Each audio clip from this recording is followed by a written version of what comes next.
Juízes, capítulo 9. Abimeleque, filho de Jerubaal, foi aos irmãos de sua mãe em Siquém e disse a eles e a todo o clã da família de sua mãe: Perguntem a todos os cidadãos de Siquém: o que é melhor para vocês? Ter todos os 70 filhos de Jerubaal governando sobre vocês, ou somente um homem? Lembrem-se de que eu sou sua própria carne.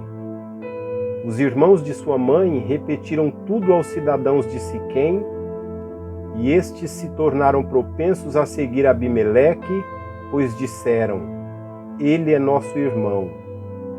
Deram-lhe 70 peças de prata, tiradas do templo de Baal-Berite, aos quais Abimeleque usou para contratar alguns desocupados e vadios, que se tornaram seus seguidores. Foi à casa de seu pai em Ofra e matou seus 70 irmãos, filhos de Jerubaal, sobre uma rocha. Mas Jotão, o filho mais novo de Jerubaal, escondeu-se e escapou.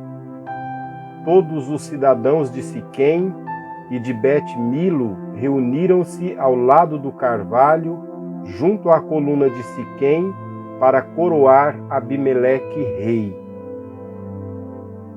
Quando Jotão soube disso, subiu ao topo do monte Gerizim e gritou para eles: Ouçam-me, cidadãos de Siquém, para que Deus os ouça.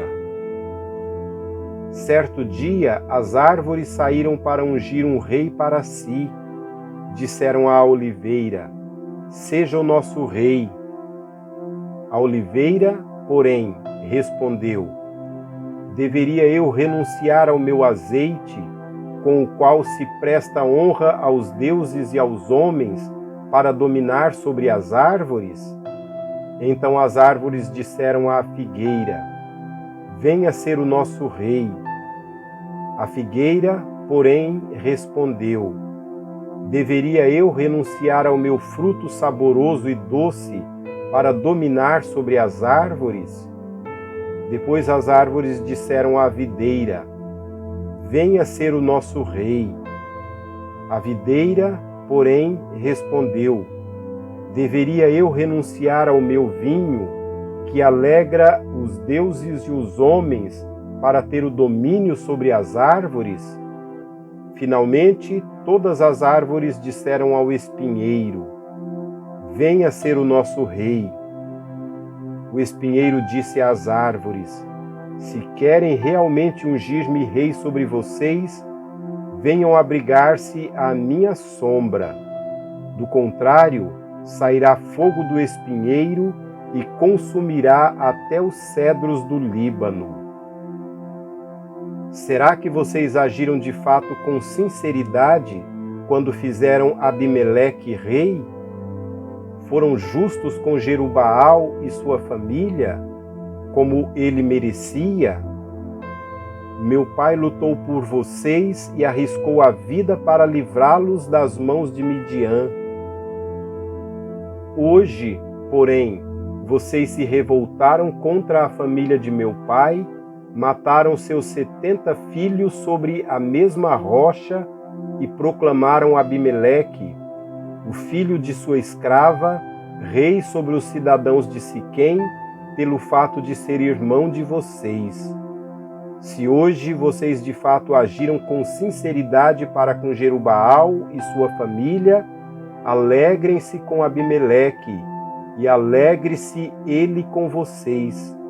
Entretanto, se não foi assim, que saia fogo de Abimeleque e consuma os cidadãos de Siquém e de Bet-Milo, e que saia fogo dos cidadãos de Siquém e de Bet-Milo e consuma Abimeleque. Depois Jotão fugiu para Beer e foi morar ali, longe de seu irmão Abimeleque. Fazia 3 anos que Abimeleque governava Israel, quando Deus enviou um espírito maligno entre Abimeleque e os cidadãos de Siquém, e estes agiram traiçoeiramente contra Abimeleque. Isto aconteceu para que o crime contra os 70 filhos de Jerubaal, o derramamento do sangue deles, fosse vingado em seu irmão Abimeleque e nos cidadãos de Siquém, que o ajudaram a assassinar os seus irmãos.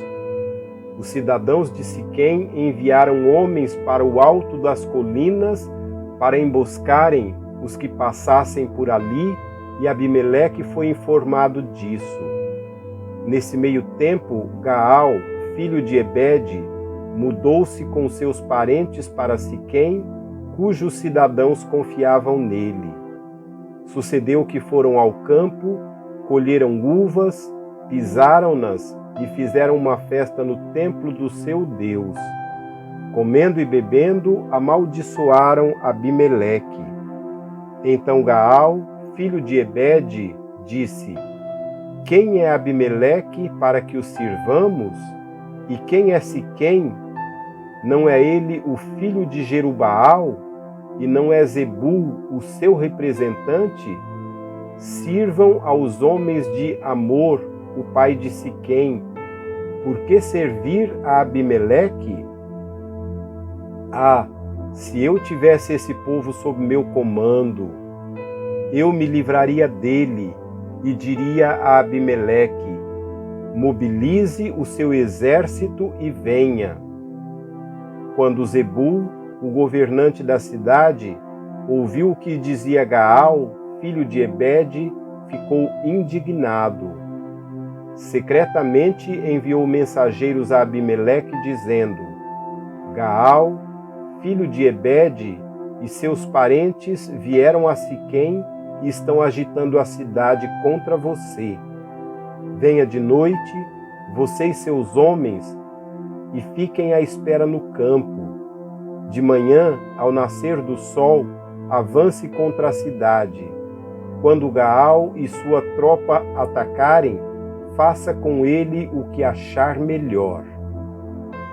E assim Abimeleque e todas as suas tropas partiram de noite e prepararam emboscadas perto de Siquém em 4 companhias. Ora, Gaal, filho de Ebede, tinha saído e estava à porta da cidade quando Abimeleque e seus homens saíram da sua emboscada. Quando Gaal os viu, disse a Zebul: Veja, vem gente descendo do alto das colinas. Zebul, porém, respondeu: Você está confundindo as sombras dos montes com homens. Mas Gaal tornou a falar: Veja, vem gente descendo da parte central do território, e uma companhia está vindo pelo caminho do carvalho dos adivinhadores. Disse-lhe Zebul: Onde está toda aquela sua conversa? Você dizia: Quem é Abimeleque para que o sirvamos? Não são estes os homens que você ridicularizou? Saia e lute contra eles. Então Gaal conduziu para fora os cidadãos de Siquém e lutou contra Abimeleque. Abimeleque o perseguiu e ele fugiu. Muitos dos homens de Siquém caíram mortos ao longo de todo o caminho até a porta da cidade. Abimeleque permaneceu em Arumá, e Zebul expulsou Gaal e os seus parentes de Siquém. No dia seguinte, o povo de Siquém saiu aos campos, e Abimeleque ficou sabendo disso. Então dividiu os seus homens em 3 companhias e armou emboscadas no campo. Quando viu o povo saindo da cidade, levantou-se contra ele e atacou-o. Abimeleque e as tropas que estavam com ele avançaram até a porta da cidade. Então 2 companhias avançaram sobre os que estavam nos campos e os mataram. E Abimeleque atacou a cidade o dia todo até conquistá-la e matar o seu povo. Depois destruiu a cidade e espalhou sal sobre ela. Ao saberem disso, os cidadãos que estavam na torre de Siquém entraram na fortaleza do templo de El-Berite. Quando Abimeleque soube que se haviam reunido lá, ele e todos os seus homens subiram o monte Zalmon. Ele apanhou um machado e cortou um galho de árvore e o pôs nos ombros. Então deu esta ordem aos homens que estavam com ele: rápido, façam o que eu fizer. Todos os homens cortaram galhos e seguiram Abimeleque. Empilharam os galhos junto à fortaleza e a incendiaram. Assim morreu também o povo que estava na torre de Siquém, cerca de 1000 homens e mulheres. A seguir, Abimeleque foi a Tebes, sitiou-a e conquistou-a. Mas dentro da cidade havia uma torre bastante forte, para a qual fugiram todos os homens e mulheres e todo o povo da cidade. Trancaram-se por dentro e subiram para o telhado da torre. Abimeleque foi para a torre e atacou-a. E quando se aproximava da entrada da torre para incendiá-la, uma mulher jogou-lhe uma pedra de moinho na cabeça, que lhe rachou o crânio. Imediatamente ele chamou seu escudeiro e lhe ordenou: tire a espada e mate-me, para que não digam que uma mulher me matou. Então o jovem o atravessou e ele morreu. Quando os israelitas viram que Abimeleque estava morto, voltaram para casa. Assim Deus retribuiu a maldade que Abimeleque praticara contra o seu pai, matando os seus 70 irmãos. Deus fez também os homens de Siquém pagarem por toda a sua maldade. A maldição de Jotão, filho de Jerubaal, caiu sobre eles.